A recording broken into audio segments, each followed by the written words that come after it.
So coming to question number 61, choose the correct sentence regarding the usage of neither nor. Neither nor ని ఉపయోగిస్తూ సరైనటువంటి sentence ఏదో మనల్ని identify చేయమంటున్నారు. So ఇచ్చిన 4 ఆప్షన్స్ ఒకసారి చదవండి. Then after reading, you can understand the correct answer. So 61st question చూసుకున్నట్లయితే ఫస్ట్ ఆప్షన్ ఏమి ఇచ్చారు చూద్దాం. ఒకసారి నేను స్క్రీన్ మీద కూడా కెమెరా అడ్జస్ట్మెంట్.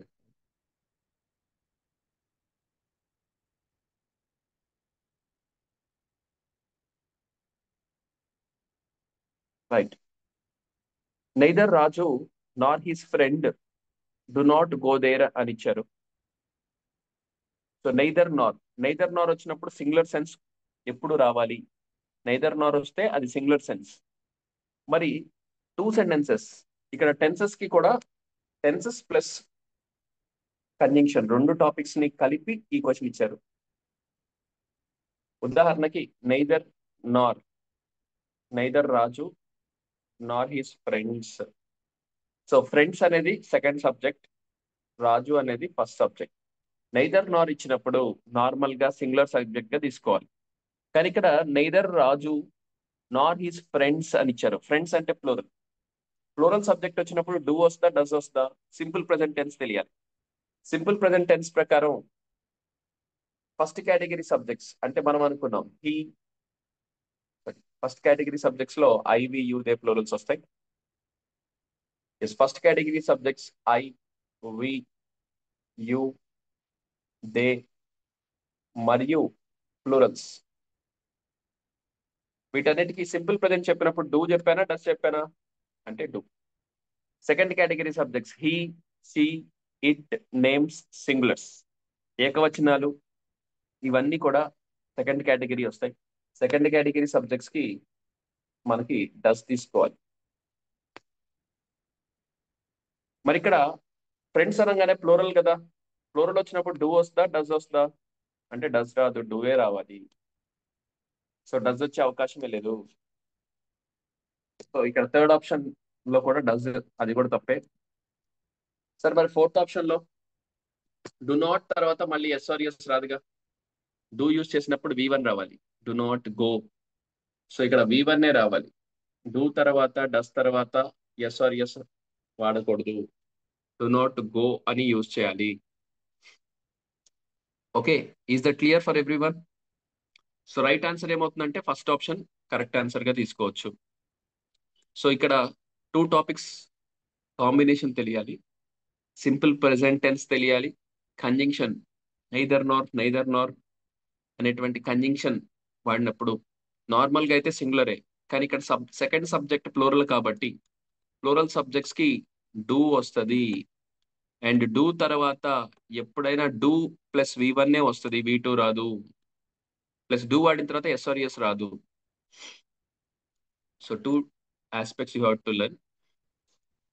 సో టెన్సెస్ ని బేస్ చేసుకొని ప్లస్ కంజంక్షన్స్ ని బేస్ చేసుకొని ఇటువంటి క్వశ్చన్స్ ఒక్కొక్కసారి ఇచ్చే అవకాశం ఉంటుంది.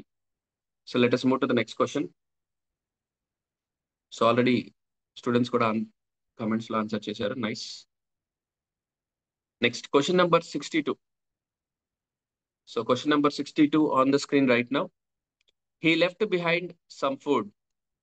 So he left behind some food. Left behind కి మీనింగ్ ఏంటి? వదిలి వెళ్ళిపోవటం అంటే to leave are left something as a token. Eat slowly కాదు, హ్యాడ్ స్లోలీ కాదు, అసలు సంబంధం లేదు ఇవి. లెఫ్ట్ బిహైండ్ సమ్ ఫుడ్, కొంత ఫుడ్ వదిలేసి వెళ్ళిపోయాడు. మరి లీవ్ సంథింగ్ యాజ్ టోకెన్ అనొచ్చా? అనకూడదు. లీవ్ అంటే ప్రెసెంట్ టెన్స్, లెఫ్ట్ అంటే పాస్ట్ టెన్స్. మరి లెఫ్ట్ బిహైండ్ పాస్ట్ టెన్స్ కాబట్టి ప్రెసెంట్ టెన్స్ రాదు. So second answer or second option is the correct answer. So next let us move to the next question.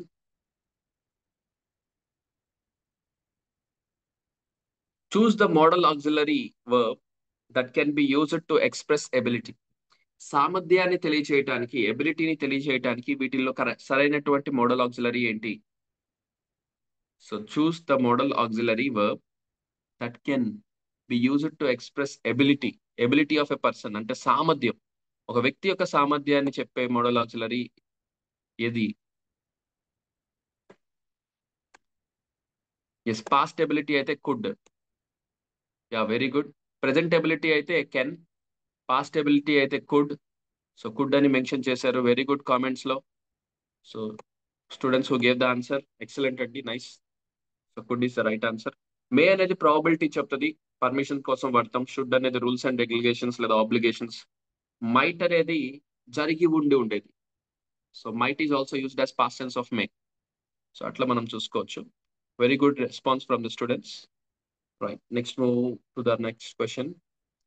Choose the sentence that has a noun clause. ఇక్కడ ఇచ్చినటువంటి sentences లో noun clause ఉన్నటువంటి sentence ఏది? ఇది straightforward question. ఇలాంటి question గతంలో కూడా మనకు వచ్చింది. So Mohan said that he wanted to go there. Mohan said that he wanted to go there, first option. Sir questions repeat అవుతాయా? రేర్ గా రిపీట్ అవుతున్నాయి ఇలాంటి క్వశ్చన్స్. ఇది ప్రీవియస్ గా ఒక సెట్ లో కూడా ఇలాంటి క్వశ్చన్ వచ్చింది. So we can easily identify. Mohan said that అనేది మొత్తం సబ్జెక్ట్ గా తీసుకోవచ్చు. So Mohan said that he wanted to go there. So 3 parts గా తీసుకోండి. నౌన్స్ ప్లేస్ లో క్లాస్ రాసాం కాబట్టి ఇది నౌన్ క్లాస్ కింద తీసుకోవచ్చు. ఒకే సెంటెన్స్ ఉంటే దానిలో ఏ క్లాస్ లేనట్టే, సింపుల్ సెంటెన్స్ లో. Next, Mohan told me a story. With అనేది ఇచ్చాడు, ఇది ప్రిపోజిషన్ కి సంబంధించింది. సో నౌన్ కాదు. So right answer is option 1. Next, question number 65. CV Raman, who received the Nobel Prize, was a great Indian scientist. Yes, who received the Nobel Prize was a great scientist అని ఇచ్చారు. So ఎవరైతే Nobel prize receive చేసుకున్నారో ఆయన CV Raman అని చెప్తున్నారు. So దీన్ని బట్టి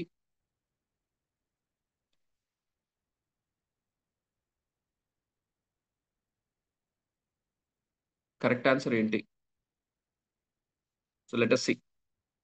CV Raman who received the Nobel Prize was a great Indian scientist. ఒక గొప్ప ఇండియన్ సైంటిస్ట్. మనకి ఇచ్చిన options 4. First option finite class, second option main class, third option defining relative class, fourth option non defining relative class. మనకి commerce లేకపోతే defining relative class అనుకున్నాం, commerce ఉంటే non defining relative class అనుకున్నాం. So previous paper లో కూడా, I think paper 1 లో కూడా ఇలాంటి క్వశ్చన్ వచ్చింది. When there are commas, take it as non defining relative clause. So fourth option Umadevi గారు, that's right, very good. Commas లేకపోతే డిఫైనింగ్, కామర్స్ ఉంటే నాన్ డిఫైనింగ్ అని గుర్తుపెట్టుకోండి. Let us meet at the station. Choose the correct question tag to complete the sentence. Let us let us వస్తే shall we వస్తుందని చాలా సార్లు చెప్పాను ప్రీవియస్. లెట్ తోటి సెంటెన్స్ ఉంటే let us, ఇక పక్కన ఉన్నది అనవసరం మనకి. let us play, let us see, let us read, let us write. మనం ఈ పని చేద్దాము, చేద్దామా వద్దా అంటే ఎదుటి వాళ్ళు అవును చెప్పొచ్చు లేదా నో అని చెప్పొచ్చు. సో వి వచ్చినప్పుడు డౌట్ఫుల్ క్లాస్ లో వి షెల్ వస్తుంది. అండ్ బ్లైండ్ గుర్తుంచుకోండి, లెట్స్ వస్తే క్వశ్చన్ ట్యాగ్ ఖచ్చితంగా షెల్ వి ఉంటుంది, ఇంకా వేరేది వచ్చే అవసరమే లేదు. So no chance, we cannot get any other answer. So letters వస్తే ఖచ్చితంగా షెల్ వి తీసుకోవాలి. Next question, let us move to the next question. 67. Yeah, you can see on the screen. With the tree grown tall, we get more shade. The part of the sentence we get more shade is. So చెట్టు బాగా పెరిగే కొద్దీ మనకి ఎక్కువ నీడ వస్తుంది. So with the tree grown tall, so చెట్టు పెరిగే కొద్దీ we get more shade. So ఖచ్చితంగా చెట్టు పెరిగే కొద్దీ మనకి నీడ వస్తుందని ఇక్కడ మనకి క్లారిటీ వస్తుంది. సో ఈ విధంగా చూసుకున్నట్లయితే option 1 finite clause so third option relative clause కాదు. వి గెట్ అంటే ఇది ఎక్కువ షేడ్ వస్తుంది. ఆప్షన్స్ ఒకసారి చూడండి. ఆప్షన్స్ చూసుకున్నట్లయితే ఫైనైట్ క్లాజ్ అని అన్నారు, నాన్ ఫైనైట్ క్లాజ్ అన్నారు, రిలేటివ్ క్లాజ్ అన్నారు, సబార్డినేట్ క్లాజ్ అన్నారు. సబార్డినేట్ క్లాజ్ అవ్వాలంటే ఒక సెంటెన్స్ మీద ఆధారపడాలి. If you work hard you will get good score అని. సో ఇఫ్ కానీ, అన్లెస్ కానీ, యాజ్ కానీ ఇలాంటివి వస్తాయి. సబార్డినేటింగ్ కంజంక్షన్స్ ఇక్కడ సబార్డినేటింగ్ కంజంక్షన్ లేదు. ఈ రెండు వాక్యాల్లో కూడా మీరు చూస్తే సబార్డినేట్ కంజంక్షన్ లేదు. మరి రిలేటివ్ క్లాజ్ అంటే హూ గాని, విచ్ గాని, సచ్ గాని, దట్ గాని, the boy who is near the stage, లేదా రెండు కామర్స్ తోటి కానీ ఇలా యూస్ చేస్తాం. రిలేటివ్ రిలేటివ్ అన్న యాడ్జెక్టివ్ అన్న ఒకటే. మరి ఇది యాడ్జెక్టివ్ కాదు, రిలేటివ్ కాదు. ఎస్. ఇప్పుడు ఫైనైటా నాన్ ఫైనైటా చెప్పాలి. With the trees growing tall, so చెట్లు బాగా పెరిగితే అప్పుడు ఖచ్చితంగా జరిగే రిజల్ట్ ఏంటి? We get more shade. ఇది ఫైనైట్ క్లాస్ కింద తీసుకోవచ్చు. జనరల్ గా మీకు finite clause, non finite clause అనేది ఎక్కడ మెన్షన్ చేయరు. బట్ స్టిల్ ఫైనైట్ క్లాస్ అంటే ఏంటి? ఫైనైట్ క్లాస్ అంటే ఖచ్చితంగా జరిగే పని. సో ఏదన్నా ఒక పని మరొక పని వల్ల ఖచ్చితంగా జరుగుతుంది అంటే ఫైనైట్ క్లాస్ గా తీసుకోవాలి. నాన్ ఫైనైట్ అంటే ఏంటి? అంటే ఖచ్చితంగా చెప్పలేనిది. సపోజ్ నాన్ ఫైనైట్ అయినా ఇండెఫినెట్ అన్నా ఒకటే. సబార్డినేట్ కింద కూడా తీసుకోవచ్చు. ఉదాహరణకి it may rain tomorrow. So అట్లా బహుశా రేపు వర్షం పడచ్చు. సో ఖచ్చితంగా చెప్పలేం. ఒకవేళ జరగచ్చు, జరగకపోవచ్చు. If it rains he may not attend the class. ఒకవేళ వర్షం పడితే అతను క్లాస్ కి రాలేకపోవచ్చు. సో ఇట్లా ఖచ్చితంగా చెప్పలేము అన్నప్పుడు నాన్ ఫైనైట్ అంటాం. డెఫినెట్ గా చెప్పగలిగితే finite clause. And moreover ఇలాంటి సెంటెన్సెస్ మీరు with the tree grown tall, we get, and finite verb కూడా ఇక్కడ ఉంది. ఖచ్చితంగా జరుగుతుంది. We get more shade. So చెట్టు బాగా పెరిగితే ఖచ్చితంగా జరిగే పని ఏంటి? రిజల్ట్ నీడ బాగా వస్తుంది. సో ఫైనైట్ గా చెప్పగలం కాబట్టి finite clause. So next, choose the correct yes or no type of question. ఇచ్చిన వాటిలో సరైనటువంటి ఎస్ ఆర్ నో క్వశ్చన్ ఏదో చెప్పమంటున్నారు. ఒకసారి అబ్జర్వ్ చేయండి.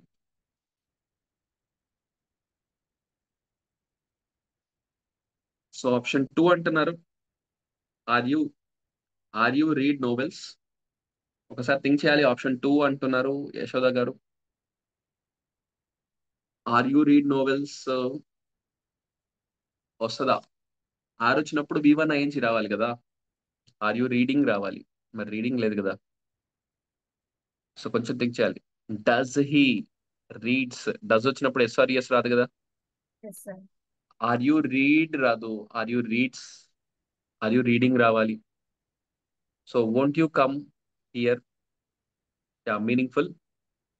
డూ ఆర్ సంబంధం లేదు. సో ఇట్లా గెస్ చేసినా కూడా మనం third option is the correct answer. Umadevi గారు, fine, excellent.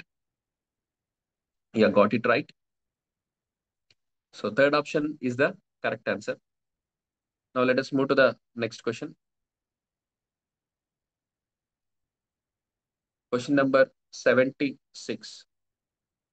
No sooner had I put the phone down than it rang again.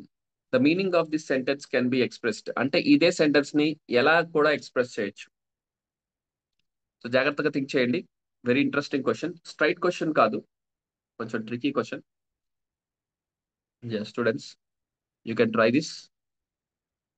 No sooner had I put the phone down, నేను phone కింద పెట్టగానే, దాన్ it rang again, వెంటనే అది మోగింది. First నేను phone కింద పెట్టాను, తర్వాత వెంటనే అది మోగింది.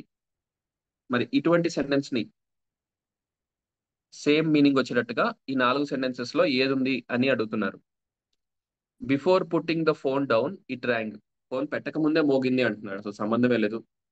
ఫస్ట్ ఆప్షన్ కాదు. I put the phone after it had rung, phone మోగాక నేను కింద పెట్టాను అంటున్నారు. కాదు.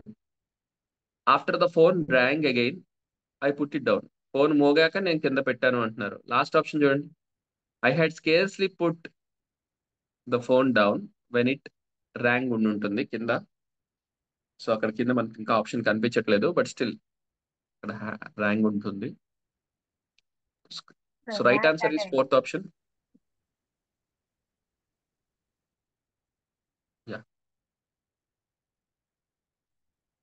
సో ఫస్ట్ 3 ఆప్షన్స్ లో ఏముందంటే ఫోన్ కింద పెట్టక ముందే మోగింది అంటున్నారు. లాస్ట్ ఆప్షన్ ఏమంటున్నారంటే I had scarcely put the phone down when it rang again. Scarcely had వచ్చిన దగ్గర ఫస్ట్ వచ్చింది. ఎక్కడ హ్యాడ్ ఉంటే అది ఫస్ట్ జరిగిన యాక్షన్. ఇక్కడ ఎక్కడ హ్యాడ్ ఉంటే అది ఫస్ట్ జరిగిన యాక్షన్. సో నేను ఫోన్ కింద పెట్టాక ఫోన్ వచ్చింది. ఇక్కడ కూడా అది చెప్పాడు చూడండి. No sooner had I put the phone down than it rang again. Straightforward bit అది. ఇక్కడ నో సూనర్ వాడాడు, ఇక్కడేమో స్కేర్స్లీ వాడాడు. మిగతావన్నీ సేమే. సో చూడగానే కూడా మనం గెస్ చేయొచ్చు. సో ఇలాంటి క్వశ్చన్ ఇస్తే హ్యాపీ. స్ట్రైట్ ఫార్వర్డ్ బిట్, కొంచెం సెంటెన్స్ మీనింగ్ మారకుండా చూసుకుంటే చాలు. Next let us move to question number 77. Choose the word that can be used to write an adverbial clause of reason. Sir questions లో 68 తర్వాత 76 కి వెళ్ళారు సార్. అవునా? 69. 69 ఇట్ కదా. రైట్. Okay, no problem. ఆ 2 క్వశ్చన్లు ఎక్స్ట్రా చెప్పాను, మళ్ళీ అవి డిస్కస్ చేసి చెప్పాను. 69 డిస్కస్ చేసి తర్వాత వెళ్దాం. 69, 70, 76 వరకు చెప్పలేదు. మధ్యలో ఈ క్వశ్చన్స్ మిస్ అయ్యాయి. No problem. ఇప్పుడు 69th క్వశ్చన్ ఒకసారి చూడండి. సో పొరపాటున మనం స్కిప్ చేసినట్టున్నాం క్వశ్చన్ ఆర్డర్. సో పక్కన ఫోటోలో ఉండేసరికి పక్కకు జరగకుండా నెక్స్ట్ పేజ్ లోకి వెళ్ళిపోయాయి. Right. 69th question. I have lived in Hyderabad for 10 years. This sentence means. So I have lived in Hyderabad for 10 years. దీని మీనింగ్ ఏంటి? అది టెన్సెస్ కి సంబంధించిన question. I have lived in Hyderabad for 10 years. నేను 10 సంవత్సరాల పాటు హైదరాబాద్ లో ఉన్నాను. జాగ్రత్తగా థింక్ చేయండి. డైరెక్ట్ గా టెన్సెస్ అడగకుండా దాని మీనింగ్ ఏంటి అని అడుగుతున్నాను. సో 69th క్వశ్చన్ డైరెక్ట్ గా మీనింగ్ అడుగుతున్నాడు. I started living in Hyderabad 10 years ago and I know longer continue to live in Hyderabad. So నేను 10 సంవత్సరాల క్రితం హైదరాబాద్ లో ఉన్నాను. ఇప్పుడు నేను ఇంకా ఉండట్లేదు. ఇప్పుడు కూడా ఉంటే హ్యావ్ బీన్ రాయాలిగా. ఇప్పుడు కూడా ఉంటే హ్యావ్ బీన్ రాయాలి. First option is right answer Umadevi గారు. ఇప్పుడు కూడా ఉంటే హ్యావ్ బీన్ రా. మరి హ్యావ్ బీన్ లేదు కదా. ఐఎమ్ లివింగ్ అంటే ఇప్పుడు నివసిస్తున్నాను అని చెప్పాడా? లేదు. So I started living in Hyderabad for 10 years and no longer. ఇంకా నేను ప్రెసెంట్ అయితే లేను. I live in Hyderabad only for 10 years. I live అంటే సింపుల్ ప్రెసెంట్. ఇది సింపుల్ ప్రెసెంట్ అంటున్నాడు. సో సింపుల్ ప్రెసెంట్ అంటే ఎప్పుడు నివసించేటప్పుడు రాయాలి. మరి ఐ లివ్ అనేది సింపుల్ ప్రెసెంట్ లో రాయలేంగా. ఐ విల్ నాట్ లివ్ అసలు ఇది సంబంధమే లేదు. ఫోర్త్ ఆప్షన్ ఎవరన్నా టిక్ చేశారంటే అసలు ఏం చేయలేం. ఐ విల్ లివ్ అంటే future tense. So fourth answer కి అసలు సంబంధమే లేదు. థర్డ్ ఎందుకు కాదు అంటే అది సింపుల్ ప్రెసెంట్ లో ఉంది. సింపుల్ ప్రెసెంట్ అంటే నేను ఎప్పుడు I live in Hyderabad. I live in Hyderabad ఏంటేంటి అక్కడ మీనింగ్ కదా సార్ అడిగింది. మీనింగ్ అడిగాడు, కానీ టెన్స్ మారకూడదుగా. సేమ్ మీనింగ్ ఉండాలి. ఇప్పుడు అదే మీనింగ్ ఉండాలి అండ్ అదే టెన్స్ కూడా ఉండాలి. ఆ టెన్స్ లో ఉంటేనే ఆ మీనింగ్ వస్తుంది. టెన్స్ మారితే మళ్ళీ మీనింగ్ మారిపోతుంది. So I live in Hyderabad. వీడు ఎలా చేశాడంటే ఇక్కడేమో సింపుల్ ప్రెసెంట్ టెన్స్ ఇచ్చాడు, టైం ఏమో కావాలని చెప్పి పాస్ట్ కి సంబంధించింది ఇచ్చాడు. కన్ఫ్యూజ్ చేయడం. అలా ఆప్షనే క్రియేట్ చేయకూడదు, బట్ వాడు కన్ఫ్యూజ్ చేయడానికి క్రియేట్ చేశాడు. సో స్టార్టింగ్ లోనేమో టెన్స్ సింపుల్ ప్రెసెంట్ ఉంది, ఇక్కడికి వెళ్ళేటప్పుడు ఏమో సింపుల్ ప్రెసెంట్ కి అసలు టైం కూడా అలా రాయకూడదు. రెగ్యులర్లీ, ఎవ్రీడే, ఆల్వేస్ ఇలాంటి మీనింగ్ రావాలి. Like that. So right answer is option 1. Next let us move to the next question. So ఈ క్వశ్చన్ కూడా వాడు చాలా ట్రికీగా కన్ఫ్యూజింగ్ గా తయారు చేశాడులేండి. అంత ఈజీ క్వశ్చన్ కాదు. ఇలాంటి క్వశ్చన్స్ జనరల్ గా ఎక్స్పెక్ట్ చెయ్యం. టెన్సెస్ మీద డైరెక్ట్ బిట్ అడగాలి, కానీ ఇలా అడిగితే అన్వాంటెడ్ కన్ఫ్యూజన్ క్రియేట్ చేసినట్టే. బట్ ఎగ్జామినర్ కి ఆ రైట్ ఉంది, వాడు ఎలా అయినా క్రియేట్ చేయొచ్చు మనం కన్ఫ్యూజ్ చేయడానికి. కానీ 69th క్వశ్చన్ చాలా సిల్లీ క్వశ్చన్ అది, బట్ కన్ఫ్యూజన్ ఉంటుంది. నెక్స్ట్ 70 డైరెక్ట్ ఇండైరెక్ట్ స్పీచ్ కి సంబంధించిన question. Ramya said are these fabrics from Indonesia. Interrogative form లో ఉంది డైరెక్ట్ ఇండైరెక్ట్ లో. కానిస్టేబుల్స్ కి 2 మార్కులకి వస్తుంది. TET 1 mark, DSC 1 mark. డిఎస్సికి ఇంకా ఎక్కువ క్వశ్చన్స్ ఇవ్వచ్చు. సో అన్ని ఎస్ఎస్సిలో అయితే చాలా ఎక్కువ వస్తాయి. చాలా ఎగ్జామ్స్ లో ఉన్న టాపిక్ ఇది. Choose the reported speech. Are వచ్చినప్పుడు అది interrogative direct speech. Is, am, are బజువర్ గా మారుతాయి. అయితే ఇది yes or no type of question కాబట్టి ఇఫ్ కానీ వెదర్ కానీ తీసుకోవాలి.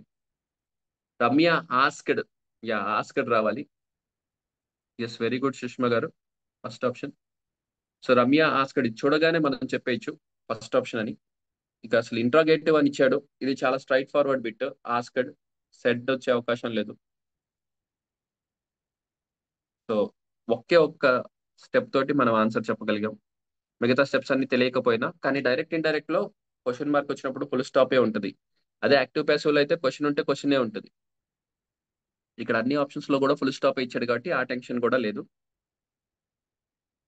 70 bit, very very straightforward bit, ఈజీగా ఈజీ వన్ ఆల్సో.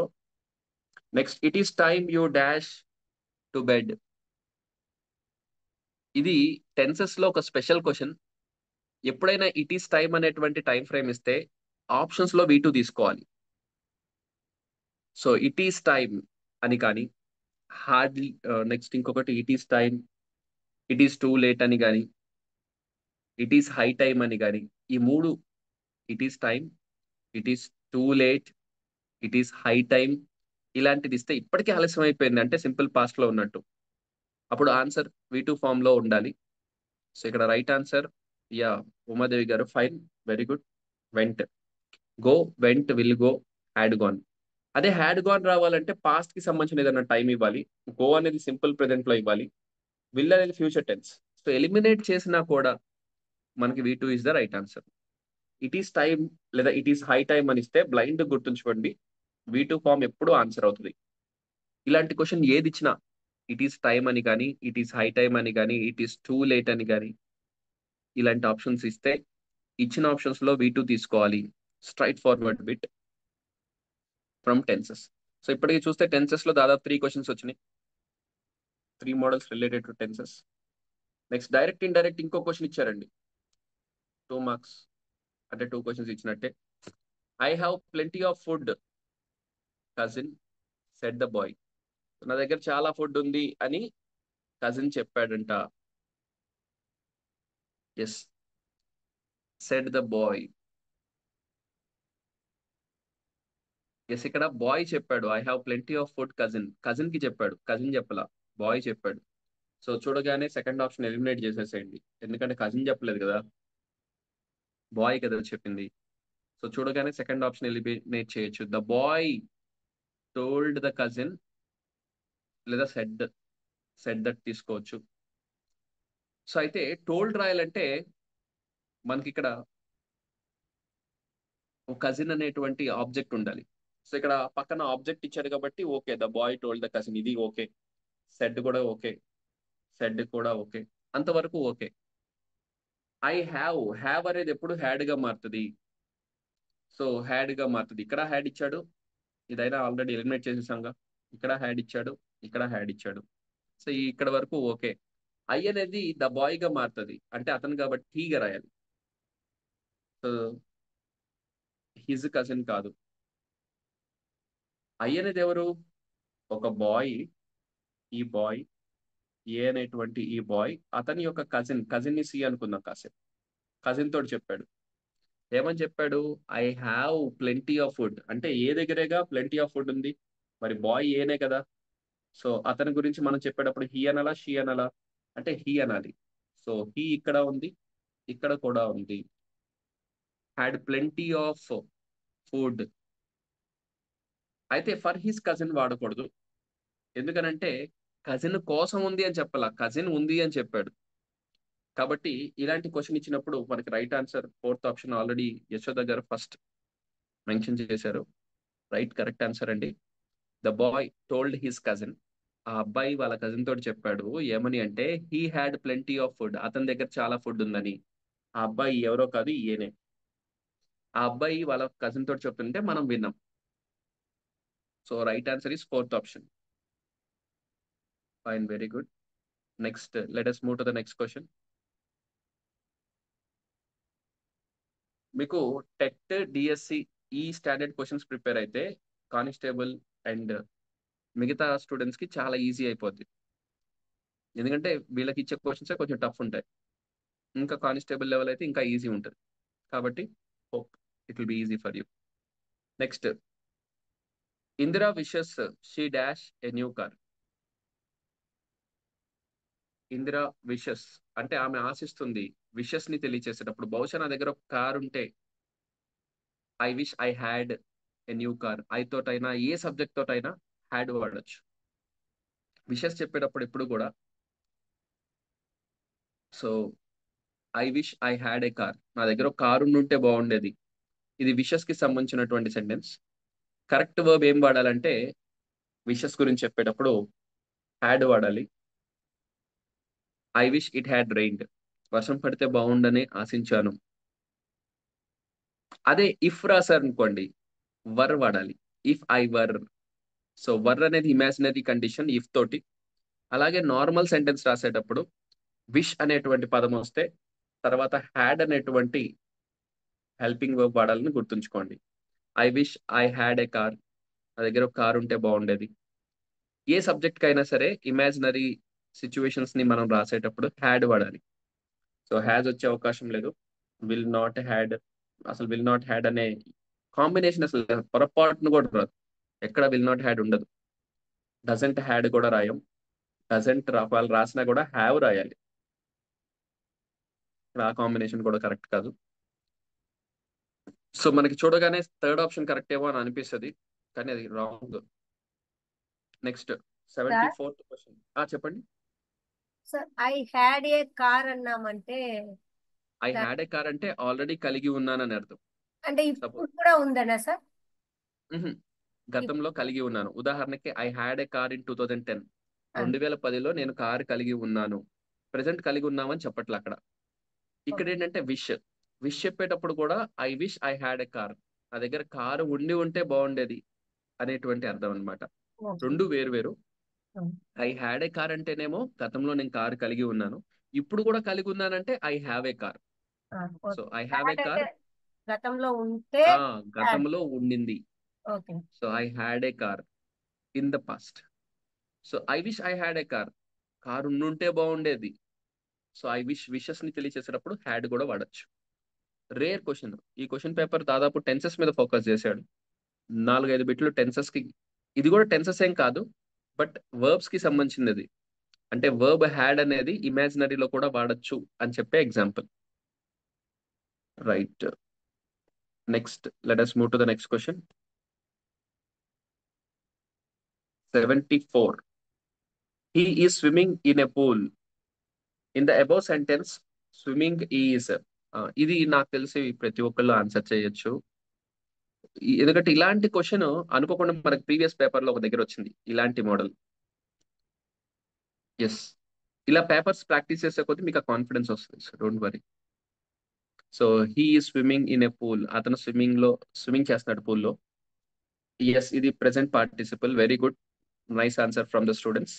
ఎందుకు ఇది ప్రెసెంట్ పార్టిసిపల్ అంటే V1 ING నౌన్ ప్లేస్ లో వాడితే జెరండ్, అదే వర్బ్ స్థానంలో వాడితే present participle.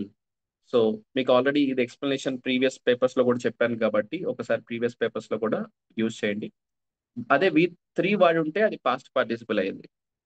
V4 when used in verb place it is present participle. Straight forward bit. Yes, అందరూ కరెక్ట్ ఆన్సర్. యశోద గారు, సుష్మ గారు, very good, nice. So let us move to the next question. 75th question కదా. ఇది try చేయండి. We had to sleep on the floor as there were. Yes, ఇది కొంచెం జాగ్రత్తగా think చేయండి. ఈజీ క్వశ్చనే, కొంచెం మైండ్ అప్లై చేస్తే.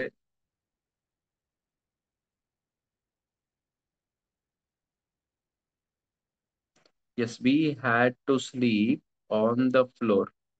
మేము ఫ్లోర్ మీద పడుకోవాల్సి వచ్చింది. యాజ్ దేర్ వర్.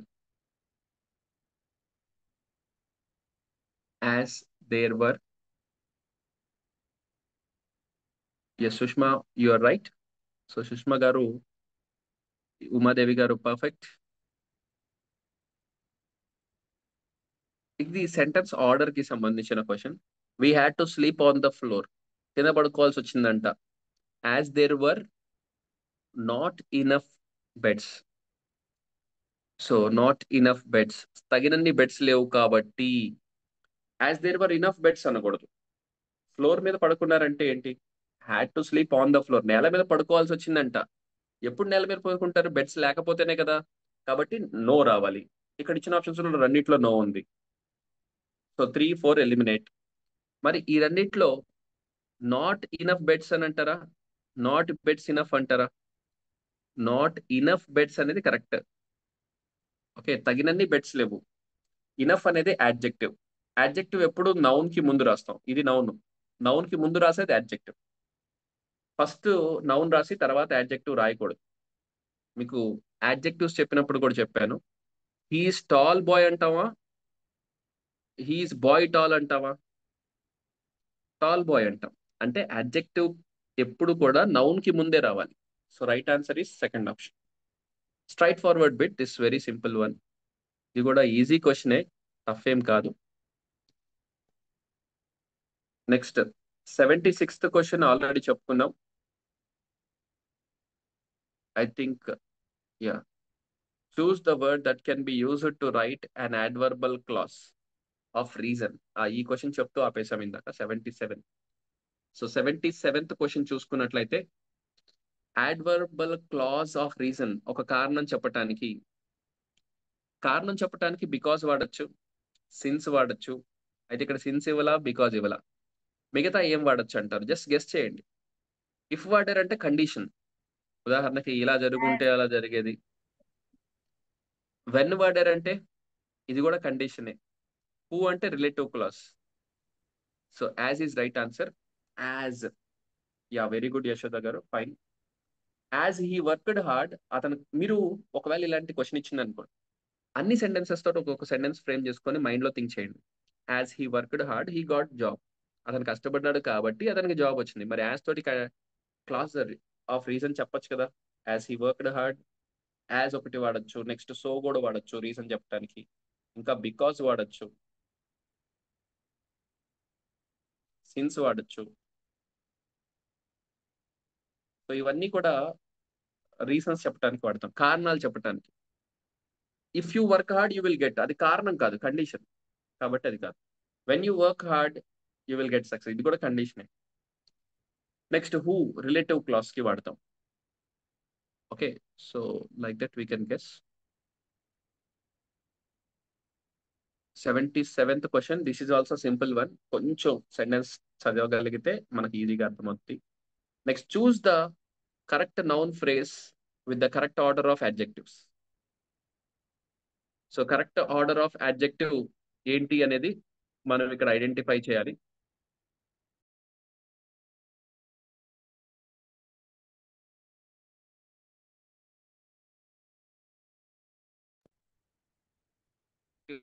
అని అడుగుతున్నారు. ఏ బ్యూటిఫుల్ అంబ్రిల్లా రెడ్ అని అన్నాడు. ఏ బ్యూటిఫుల్ రెడ్ అంబ్రిల్లా అన్నాడు. ఏ రెడ్ బ్యూటిఫుల్ అంబ్రిల్లా అన్నాడు. ఏ అంబ్రిల్లా రెడ్ బ్యూటిఫుల్. అసలు అంబ్రిల్లాకి ముందు ఎప్పుడు ఏ రాదు. సో అట్లా థింక్ చేసినా కూడా ఇది fourth option eliminate. Red beautiful umbrella, beautiful red umbrella. ఎప్పుడు దాని నేచర్ ఫస్ట్ చెప్పాలి, స్వభావం ఎలా ఉందో, తర్వాత కలర్ చెప్పాలి. ఓకే, బ్యూటిఫుల్, నైస్ ఇలాంటి పదాలు ఫస్ట్ వాడి తర్వాత దాని కలర్ చెప్పాలి, బ్లాక్, బ్లూ అని. Umbrella noun. నౌన్ ఎప్పుడు చివరి వస్తుంది. నౌన్ ఎప్పుడు చివరి వస్తుంది. నౌన్ చివరి ఉన్న ఆప్షన్ ఒకటే ఉంది. సో ఇది కూడా తప్పు. సో ఈ రెండిట్లో సెకండ్ ఆప్షన్, థర్డ్ ఆప్షన్ లో ఏ రెడ్ బ్యూటిఫుల్ అంబ్రిల్లా అంటారా, ఏ బ్యూటిఫుల్ రెడ్ అంబ్రిల్లా అంటారా? ఫస్ట్ స్వభావం చెప్పి తర్వాత రంగు చెప్పాలి. యా, యశోద గారు రైట్, సుష్మా గారు correct. So both of you got it right. Second option is the correct answer. 78th question కనుక చూసుకున్నట్లయితే second option is the correct answer. Next, let us move to the next question. 79th question. I don't like cricket because dash cricket is an expensive game. ఆటల పేర్ల ముందు article వస్తా రాదా? గుర్తు తెచ్చుకోండి. రోగాల పేర్ల ముందు, ఆటల పేర్ల ముందు ఆర్టికల్ వాడకూడదు. గేమ్స్, నేమ్స్ ఆఫ్ గేమ్స్ కి ఒమిషన్ ఆఫ్ ఆర్టికల్ అనే రూల్లో చెప్పాను. నేమ్స్ ఆఫ్ గేమ్స్ కి, నెక్స్ట్ లాంగ్వేజెస్ నేమ్స్ ముందు, నెక్స్ట్ డిసీజెస్ నేమ్స్ కి ముందు ఆర్టికల్ వాడకూడదు. So right answer is no article. So straightforward bit ఇది. అదే క్రికెట్ ప్లేయర్ అంటే ఈజ్ ఏ క్రికెట్ ప్లేయర్ అనొచ్చు. క్రికెట్ ఆడే వ్యక్తిని చెప్పేటప్పుడు ఒక క్రికెట్ ఆడే వ్యక్తి అనొచ్చు. So he is a cricket player, అక్కడ ఏ క్రికెట్ ప్లేయర్ అనొచ్చు. కానీ నార్మల్ గా క్రికెట్ ఆట పేరు నార్మల్ గా మెన్షన్ చేస్తే no article. So right answer is no article. Next కొన్ని ప్లేసెస్ ఉంటాయి. ఆ, ఉదాహరణకి స్కూల్, కాలేజ్, చర్చ్, టెంపుల్, మసీద్, చర్చ్, ఇలాంటి ప్లేసెస్ కి ప్రైమరీ పర్పస్ అయితే నో ఆర్టికల్, సెకండరీ పర్పస్ అయితే అది కూడా ఒక రూల్ చెప్పాం. అది కూడా ఒక్కొక్కసారి అడుగుతుంటారు, గుర్తుపెట్టుకోండి. ఆర్టికల్స్ మీద 1 or 2 మార్క్స్ ఖచ్చితంగా వస్తున్నాయి. డ్యామ్ షూర్ గా ఫుల్ మార్క్స్ రావాలి. Next, if the rain stops we will go out. వర్షం పడతాం ఆగితే మేము బయటికి వెళ్తాము. ఏ టైప్ ఆఫ్ సెంటెన్స్ అంటారు ఇది? Simple, కాంప్లెక్సా, compound? సింపుల్ అని మాత్రం అనొద్దు దయచేసి. 2 సెంటెన్సెస్ ఉన్నాయి. యా యశోద గారు correct. Yes, complex sentence. Because ఇక్కడ సబార్డినేట్ కంజంక్షన్ ఇఫ్ ఉంది. ఇఫ్ కానీ అన్లెస్ కానీ కనిపిస్తే కాంప్లెక్స్ అని ఖచ్చితంగా చెప్పొచ్చు. ఎండ్ కానీ ఆర్ కానీ అలాంటివి వస్తే compound. In order to, in spite of, despite ఇలాంటి పదాలు వస్తే ఇరెస్పెక్టివ్ ఆఫ్, అలాంటివి వస్తే as, so as so as అయితే వేరు. నెక్స్ట్ ఇన్ ఆర్డర్ టు ఇలాంటివి వచ్చినా కూడా simple sentences. Yeah, very good. Next let us move to the question number 81. 81 దగ్గర నుంచి 83 వరకు reading passage. So comprehension passage కి సంబంధించింది. So I'm showing this comprehension passage on the screen right now. Just try to read it. Nehru's was a many sided personality. Nehru యొక్క personality many sided personality అంట. He enjoyed reading and writing books as much as he enjoyed fighting political and social evils or residing tyranny. In him, the scientist and the humanist were held in perfect balance. Nehru గారి గురించి చెప్తున్నారు. While he kept looking at special problems from a scientific standpoint, అంటే ఆయనలో science ఉందంట, scientific thinking ఉందంట, అదే విధంగా మానవతా దృక్పథం కూడా ఆయనలో ఉందంట. నెక్స్ట్ ఇంకా పారాగ్రాఫ్ అయిపోలా. Never got that never forgot that he we should nourish the total man. As a scientist, he refused to believe in benevolent power instead in men's affairs. అంటే ఓన్లీ డబ్బు, పవర్ ఇవి మాత్రమే కాదు, మనుషులు కూడా ఇంపార్టెంటే. But as a self proclaimed non believer, he loved affirming his faith in life and the beauty of nature. So అతను ప్రకృతిని ఎఫర్మ్ చేస్తూ, అంటే నమ్మకాన్ని పెట్టుకునేవాడు ప్రకృతి మీద, అందం మీద, ఇలాంటివి. నెక్స్ట్, చిల్డ్రన్ హీ అడోర్న్, అంటే పిల్లల్ని బాగా ప్రేమించేవాడు. Unlike Wordsworth, he did not see them trailing clouds of glory from the recent sojourn in heaven. So వాళ్ళని స్వర్గం నుంచి వచ్చినటువంటి గ్లోరిఫైడ్ క్లౌడ్స్ లాగా అతను భావించలేదు. అంటే పోయిటిక్ గా రాశాడు ఈ passage. He saw them as a blossoms of promise and renewal that only hope for mankind. అంటే భవిష్యత్తుకి బ్లోసమ్స్ అంటే వికసించే పూల్ లాంటి వాళ్ళు, పిల్లలు అని చెప్పి భవిష్యత్తుకి వీళ్ళు ఆశా కిరణాలు అన్నట్టు పాయింట్ ఆఫ్ వ్యూలో చెప్పాడు అనమాట ఇక్కడ. సో నెహ్రూ థాట్ దట్, ఇది కొంచెం పొయిటిక్ గా ఉంది passage, but we can try it out. So 81st question. Nehru thought that children were trailing clouds of glory so కానే కాదు. అలా అనుకుంది ఎవరు? Words worth. Children hold promise for a better future. Yeah, that's right. Second option is the correct answer. Children were just flowers. నిజంగా వాళ్ళు పూలా? నిజంగా పూలల్లా. పూల్లాగా blossom అవుతారు భవిష్యత్తు కోసం అని అన్నారు, కానీ నిజంగా వాళ్ళు పూలనేమల్లా. Children hold no hope for mankind. అసలు ఛాన్సే లేదు. భవిష్యత్తుకి పిల్లలు ఎందుకు పనికిరారు అని అన్నాడా?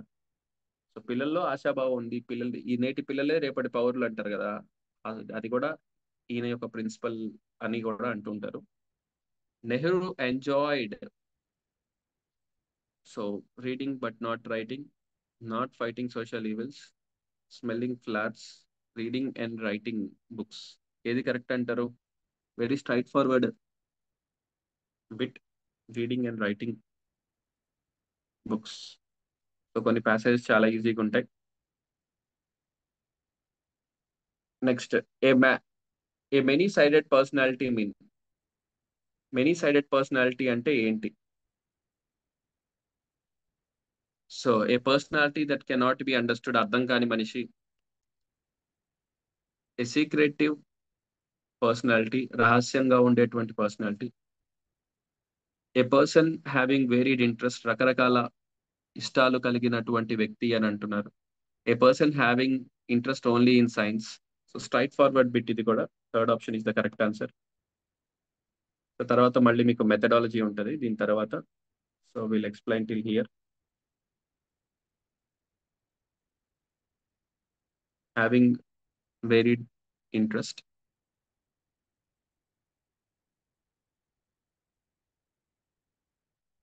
సో 84th క్వశ్చన్ వొకాబులరీకి సంబంధించింది ఉంది.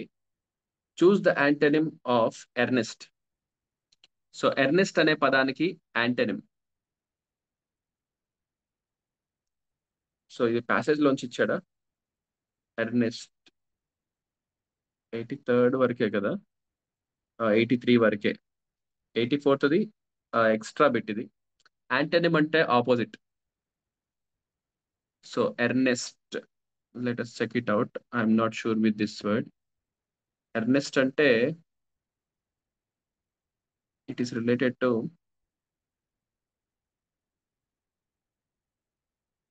లెట్ us అసలు ముందు మీనింగ్ ఏంటో ట్రై చేద్దాం.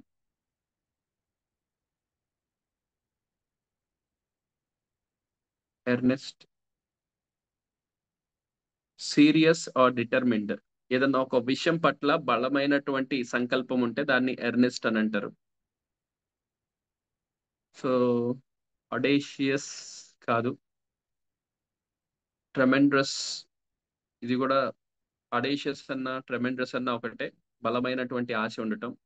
టెరిబుల్ అంటే భయంకరమైన. ఫ్రివియస్, ఫ్రివిలస్ అంటే చాలా చులకనగా తీసుకోవటం. So right answer fourth option అవుతుంది. ఎర్నెస్ట్ అంటే హ్యావింగ్ సమ్ డిజైర్, ప్రతిదీ ఆడుకునే విధంగా, కేర్లెస్ గా, చులకనగా తీసుకుంటే ప్రివిలియస్ అని తీసుకోవచ్చు. So fourth option will be the Antony.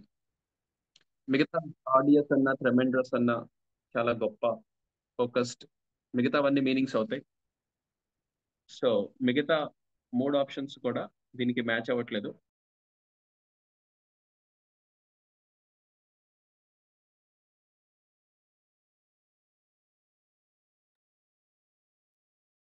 So fourth option will be the correct answer. Okay, next వచ్చేటప్పటికి మెథడాలజీకి సంబంధించిన క్వశ్చన్స్ ఉన్నాయి. సో మనం మెథడాలజీకి సంబంధించిన క్వశ్చన్స్ మనకి అవసరం లేదు కాబట్టి let us focus on the content. So that's it for now. Will meet in the next class. మీకు ఒక పీడిఎఫ్ ఫైల్ పెడతాను, అది లెటర్ రైటింగ్ కి సంబంధించినటువంటి కంటెంట్. అది ఒకసారి మీరు రివైజ్ చేసుకోండి, నెక్స్ట్ క్లాస్ లో మనం డిస్కస్ చేద్దాం. అండ్ యూట్యూబ్ లో ఎవరైతే చూస్తున్నారో ఈ వీడియోని, students, do share with all your friends. మీరు ఎక్కువ మందికి షేర్ చేయండి. If you share with more people, I can also try to focus on more content. Thank you. So don't forget to leave a comment and subscribe if you are new to the channel.